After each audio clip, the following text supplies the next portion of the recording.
Cooking. Cooking. Salut tout le monde, j'espère que vous allez bien, j'espère que vous avez envie de cuisiner, j'espère que vous avez faim. Parce qu'aujourd'hui, on va vous présenter avec le chef Jean-Sébastien Rellac, on va vous présenter un menu spécial Halloween. Regardez un petit peu ce qu'on vous a préparé. On va vous préparer du potiron frit à la menthe et au vinaigre de framboise. Alors cette recette, vous l'avez déjà sur ma chaîne, c'est une V2, vous la connaissez. Là, on l'a refaite, on l'a mise en forme dans une super belle assiette. Ça va vous rafraîchir un petit peu sur la technique. Elle est juste sublime. Ensuite, comme plat, on vous a préparé un hamburger Sloppy Joe. Donc, comme vous le voyez, c'est un hamburger avec une viande qui est assez informe. C'est volontaire parce que c'est Halloween. Accompagné de pommes de terre que l'on a passées au four avec quelques épices cajun et un petit détail qui va vous intéresser au niveau de la cuisson puisqu'on les a fait cuire d'abord au micro-ondes, ce qui n'est pas courant pour tout le monde. Et en dessert, alors là, regardez bien ça, en dessert, on a fait une tarte au potiron épicée. Alors cette tarte au potiron, elle a une petite crème mascarpone sur le dessus, mais c'est pas le plus important. Le plus important, c'est à l'intérieur et à mon avis, ça va vous plaire. Donc, je crois que c'est parti. On y va, Seb? On y va, c'est parti. Maintenant, on va faire notre potiron frit. Voilà. Et tu vas l'assaisonner comment alors? Alors, on va l'assaisonner avec de la menthe et du vinaigre aromatisé à la framboise. Tu vas voir, quand tu auras goûté, tu pourras plus faire ça. Ça a l'air super. Alors, les ingrédients pour notre recette de potiron à la menthe et au vinaigre aromatisé à la framboise. Pour certains, vous la connaissez déjà, je vous l'ai présentée sur ma chaîne il y a quelques années. Donc là, ça va être une V2, mais ça tombe très bien. Comme ça, on va profiter de la qualité HD. Donc les ingrédients, vous voyez, c'est très simple. Un potiron ou un potimarron, quelques feuilles de menthe, de l'huile de cuisson, du vinaigre aromatisé à la framboise, du sel, du poivre et basta cause. Donc on va abandonner l'idée du potimarron parce que vous le voyez, quoi, beaucoup de peau, beaucoup de pépins, très peu de chair. Ça va pas nous être très utile pour notre recette. Heureusement, on a un morceau de potiron qui va nous sauver l'affaire. C'est parti, on va l'éplucher, on va le découper et puis on va y détailler des tranches comme prévu. Allez, la poêle est chaude, j'ajoute un peu d'huile, un bon filet d'huile, et on va y déposer les tranches de potiron, sans se brûler les doigts, pas comme je viens de faire. On va les faire cuire des deux côtés. Il faut les retourner quand on atteint à peu près cette coloration. Voilà, alors il y en a déjà quelques-uns qui sont cuits, qui ont une belle couleur dorée. Donc ce que je vais faire, je vais juste les sortir et les mettre sur un petit papier absorbant pour en fait leur faire rendre un petit peu d'huile et ensuite on les mettra sur un plat de présentation. On va mettre quelques feuilles de menthe dans l'huile et on les déposera sur les tranches de potiron dans le plat de service. Voilà, je les ai débarrassés sur une assiette. On a fait une belle présentation avec Seb. On a bientôt terminé. On va simplement ajouter un petit tour de moulin à poivre. T'as vu la classe? Ça fait de la lumière en plus. Un petit peu de sel. Alors là, il fait pas de lumière, mais il sale, c'est déjà ça. Et puis, le vinaigre aromatisé à la framboise. Donc là, on va être généreux. Il en faut parce que, en fait, les tranches de potiron, c'est quand même assez doux. Et donc là, on va en mettre de façon à ce que le potiron, il boive un petit peu. Voilà. On a terminé notre entrée, à savoir nos tranches de potiron frit à la menthe et au vinaigre de framboise. Donc Seb, on va commencer par faire le pain, c'est ce qui va nous prendre le plus de temps, donc il faut qu'on le démarre au début. Exactement, il faut qu'on le démarre au début justement pour qu'on la détrempe et le temps de faire la pousse. Pendant ce temps-là, on va faire autre chose. Alors de quoi on va avoir besoin pour faire ce petit pain spécial Halloween? 400 g de farine. On aura besoin également de 240 g de chair de potiron. Alors c'est de la chair, elle est cuite là, hein, Seb? Oui, elle est cuite juste nature, et donc, mais on va s'en servir en purée, et ça c'est important. Ok, donc on va l'écraser, on en fera de la purée. On a besoin de 60 g de beurre, 20 g de sucre, 5 g de sel, un cube de levure classique, de la levure fraîche, ainsi que 120 g de lait. Alors comme vous le voyez, il y a des ingrédients un petit peu originaux dans cette recette, parce qu'on a du fil à rôti, de la ficelle à rôti et de l'huile. Alors en tous les cas, la ficelle à rôti, c'est pour le moins original. À quoi ça va nous servir? Donc la ficelle va nous servir dans du façonnage du pain pour donner cette forme de potiron.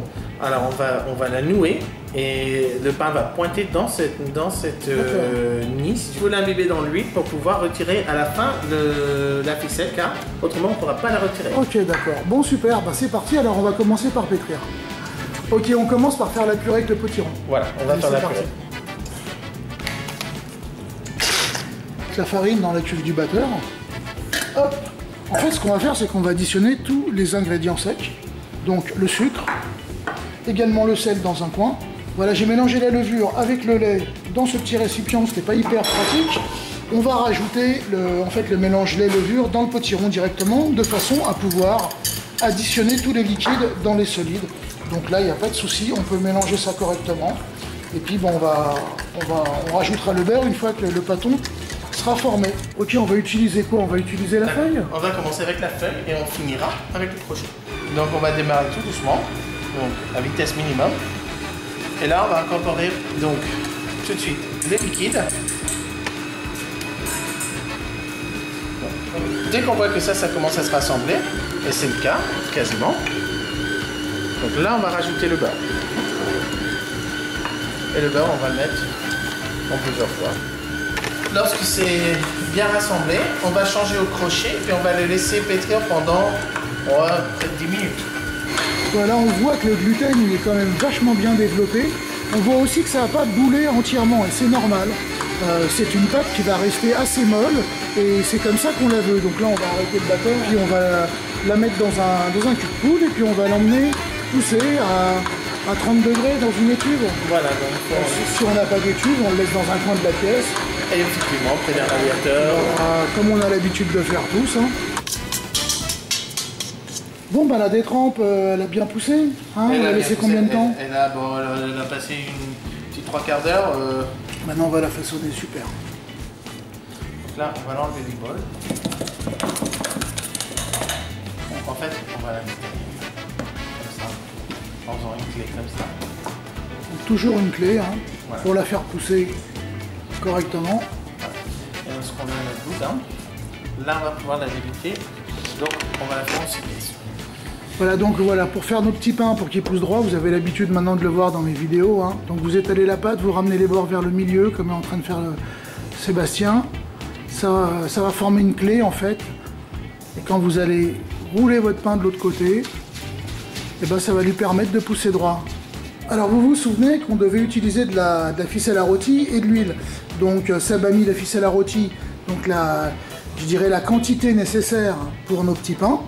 Et tu l'as mis donc à mariner, on va dire, pour de la ficelle. Voilà, pour bien s'imbiber dans l'huile.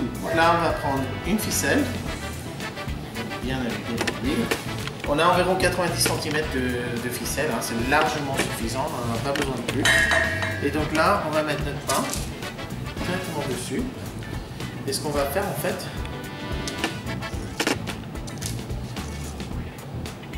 tu fais un petit paquet cadeau en fait. Oui, c'est comme un petit paquet cadeau, effectivement. Et donc, hop.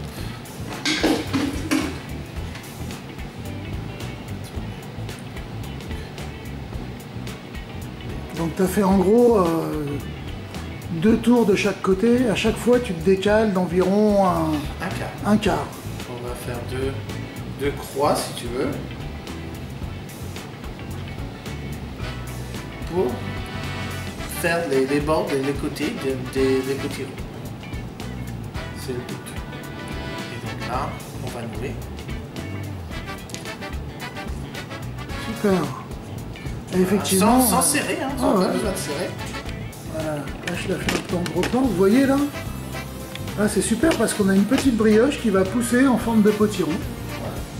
Voilà, on a fini de les façonner, nos petites citrouilles là. Tu vois à peu près ce que ça donne? C'est juste magnifique. Allez, on va les dorer un petit coup avec un œuf. Ça va leur apporter un petit supplément de couleur. Allez, on repart en chambre de pouce, 30 degrés. Combien de temps? Une petite demi-heure. Une petite demi-heure, c'est parti. Voilà, après une petite demi-heure de pointage, ouais. Bah là ils ont bien doublé de volume. Super. Et là ils sont prêts pour la cuisson. Voilà, donc là c'est parti dans un four préchauffé à 190 degrés. Ouais. On va les cuire environ un petit quart d'heure, 18 minutes. Ils sont magnifiques. Ils sont excellents, bien Super. sûr. Voilà, les petits pains au potiron sont ils sont moelleux. Ils sont dorés, ils sont souples. Je sais pas si tu vois bien, mais c'est vraiment super chouette. Ce qu'on va faire, comme à chaque fois qu'on fait du pain à la maison, vous avez l'habitude maintenant, on va les couvrir parce qu'ils vont sécher un petit peu et donc avec le torchon, la vapeur et l'humidité vont rester à l'intérieur des pains et donc ils vont rester moelleux. Ça, c'est un petit secret de chef. Alors, les ingrédients pour notre hamburger Sloppy Joe, on va avoir besoin de pain au potiron, donc on les a fait tout à l'heure, vous avez vu. On a enlevé les fils sur ceux-ci pour vous les présenter. On aura besoin bien sûr d'un oignon, d'une feuille, d'une tige de céleri comme d'habitude, un peu de concentré de tomate, l'équivalent d'une cuillère à soupe, de 150 g de coulis de tomates. Alors là, on a du porc, c'est de l'épaule de porc que l'on a chez nous-mêmes. Quelle quantité c'est? On a bien 600 g. 600 g en gros, oui. On aura besoin d'un petit peu de sauce au Worcestershire et puis un mélange d'épices cajun. Donc le mélange d'épices cajun, comme d'habitude, on va mettre une cuillère à soupe de chaque épice dans un bol. On va les mixer ensemble et puis on utilisera 2 cuillères à café en gros pour parfumer la viande et la sauce. Voilà. Alors en gros, on a du piment d'Espelette, des graines de moutarde, on a du piment de Cayenne, des clous de girofle, du cumin, du poivre blanc, ainsi que du paprika et bien sûr du sel du poivre. Ok, donc on commence par couper l'oignon. Un peu de céleri également. En main filet d'huile d'olive, puis on va faire revenir nos oignons. Voilà. Alors on va laisser bien chauffer.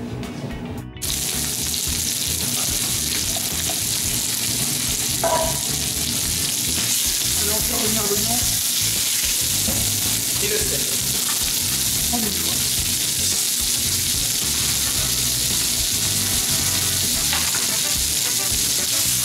Donc on rajoute l'épaule de porc haché. Ouais. Un petit peu. Ce que tu as besoin, c'est là.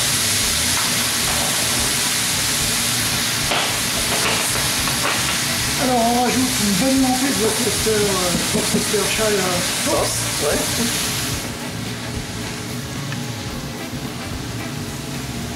Alors on va rajouter les épices, donc les épices qu'on a mélangées, qu'on a mixées ensemble. Voilà, donc c'est les mélanges d'épices cajun.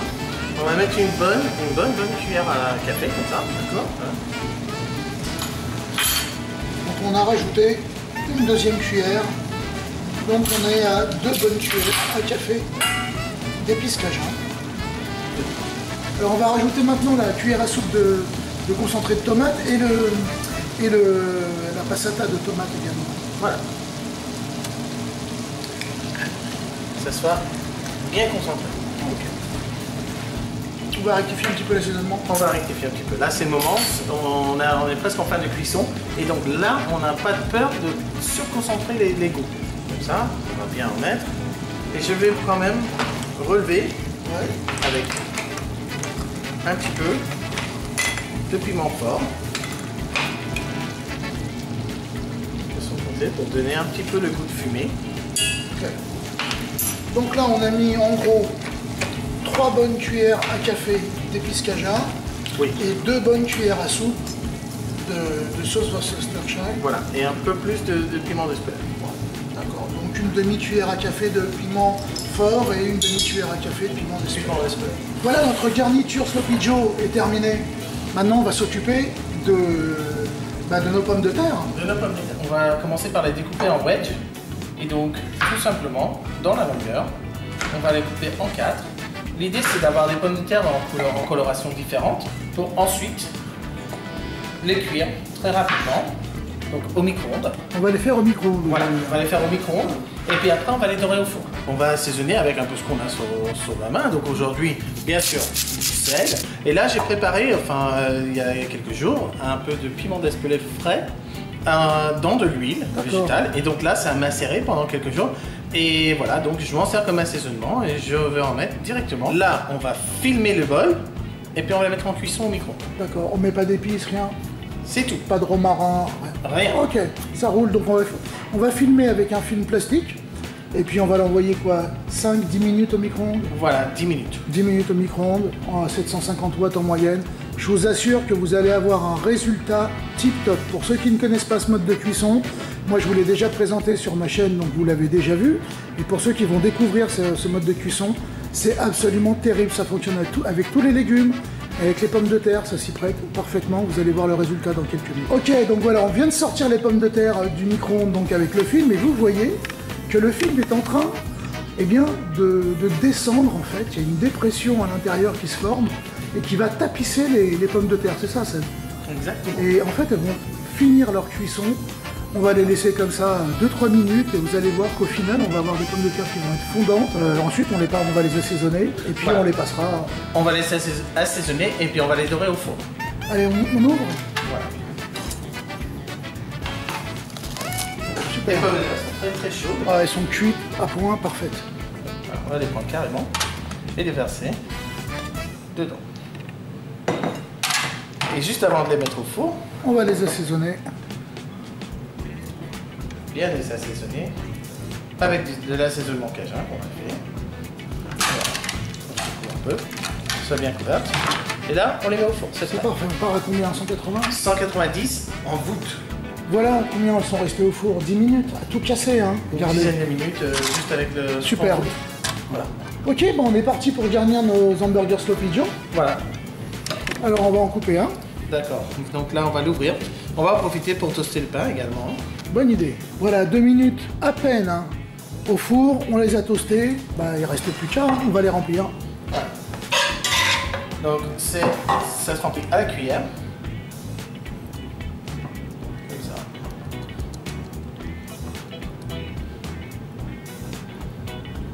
Voilà. Donc, on calcule une portion comme si c'était un steak haché. Donc, voilà. Allez, un petit peu de sauce barbecue maison. Enfin, si vous l'avez pas maison, mais que vous l'avez tout court, ça marche aussi. Hein. Maintenant, on va lui rajouter quelques pommes de terre.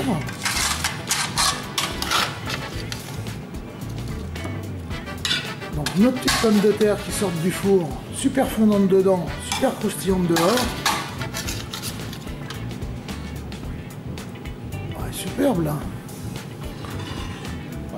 Bon bah je crois que là on est bien pour le Sloppy Joe Burger. Donc on va s'attaquer maintenant au fond de tarte parce que lui aussi il va falloir qu'il se repose un peu. Oui, il faut qu'on va le réaliser puis on va le mettre à reposer au moins 1 heure au frigo. Au moins 1 heure au frigo, d'accord, bah, c'est parti. Alors pour notre tarte au potiron, on va avoir besoin de faire le fond de tarte bien entendu. Donc c'est très simple, c'est une pâte sucrée, 250 g de farine, 50 g de sucre, une pincée de sel, donc vous voyez on n'a pas beaucoup, un œuf, on a 120 g de beurre et 75 g d'eau froide. Alors on va tout mettre dans un cul de poule un peu plus grand et puis on va simplement mélanger le tout avec les mains ou au batteur hein, si vous avez le batteur. Là on va le faire à la main tranquillement. Alors on va imiter les morceaux de beurre à l'intérieur. Voilà. Et là on va pouvoir la travailler un petit peu. Bon, on va la filmer avec un film alimentaire et puis on va la mettre au frigo pour 10 minutes.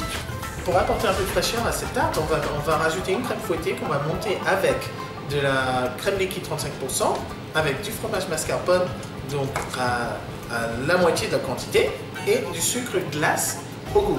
500 g de crème fraîche liquide entière. On va mettre la moitié du pot de mascarpone et nos 40 g de sucre glace. Voilà. Et il ne nous reste plus qu'à mettre la machine en route. Donc on va commencer doucement de façon à permettre au sucre et au fromage de bien s'incorporer dans la crème. Et puis on augmentera un petit peu après. Mais ça va pas durer bien longtemps. Hein. La crème mascarpone, ça va très vite. Voilà, notre crème est formée. Elle est belle, c'est bon. Elle est superbe, voilà. Ça c'est le développement qu'on a quand c'est à basse vitesse. Voilà. On a vraiment une belle crème qui est légère. Elle est superbe. Sans granuler, ni rien, elle est superbe.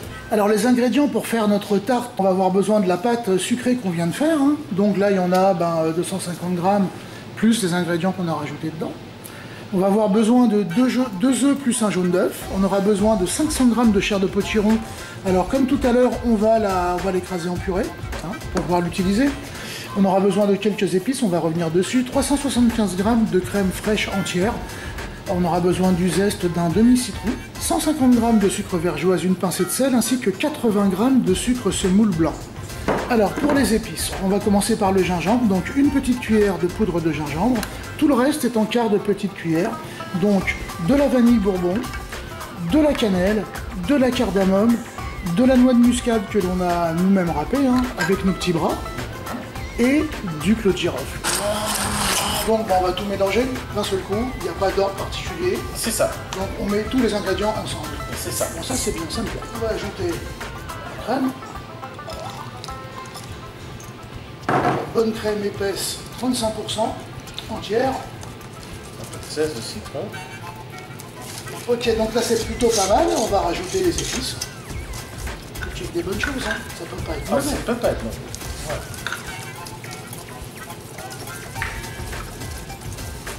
Ouais. Allez, on la réserve et puis maintenant on va baisser notre pâton. Exactement. On fait une tarte de quelle taille à peu près? Alors, tu as 27 cm. Et puis on va la faire cuire à blanc dans un moule avant de la garnir. Voilà, donc on a foncé un moule, on a mis la pâte dedans, tout bête. Maintenant on va mettre dessus un morceau de papier sulfurisé et puis on va y ajouter des billes de façon à empêcher la pâte et bien tout simplement de prendre du volume et donc de cuire sans se déformer. On part à combien là? 180 degrés. 180 degrés et puis on va mettre ça à 12 minutes. Bien cuit à blanc, elle est bien dorée sur les bords et tout, on va la garder. Donc là, il suffit juste de verser l'appareil dedans. Là, c'est parti en cuisson pour 45 minutes environ. C'est parti, elle est super belle. Et ben maintenant, on va la découper, on va faire une petite quenelle avec notre crème mascarpone. Voilà, j'espère que, enfin, on espère que vous avez pris du plaisir à regarder cette vidéo, que vous allez reproduire ces plats chez vous. Vous avez vu, vous avez toutes les clés en main, les techniques, les produits, les temps de cuisson. Vous allez retrouver tout ça sur ma chaîne YouTube, donc la chaîne à table que vous connaissez, et puis sur le site de Zodio également. Donc comme ça, vous ne pouvez pas les rater. Et normalement, vous allez vous faire un super repas d'Halloween. Et surtout, voilà, cuisinez-les, partagez-les à table entre amis et partagez-les sur vos réseaux sociaux préférés. Allez, ciao. Merci. Je t'en prie. À bientôt. Ciao. Cooking.